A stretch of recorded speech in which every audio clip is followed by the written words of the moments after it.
Oh, andito na yung mga anak ko, tutulong silang magsulnot dito.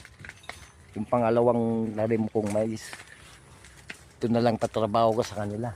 Dahil naglilinis ako dyan sa taas. Oh. Malapit ng ma-harvest.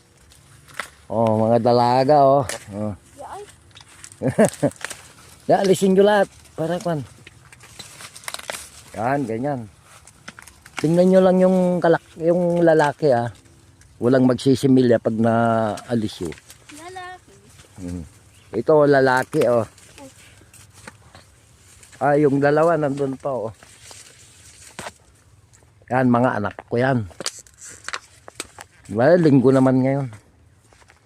Ay bukas, papasok na naman sila. Mag-isa na naman ako rito sa bukid.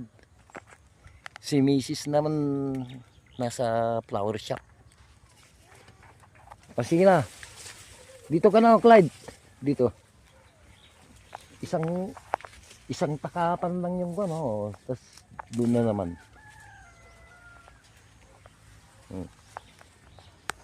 Hi, balasang.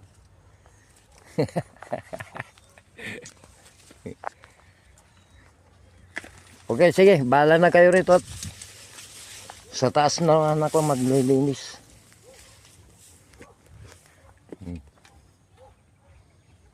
Yan.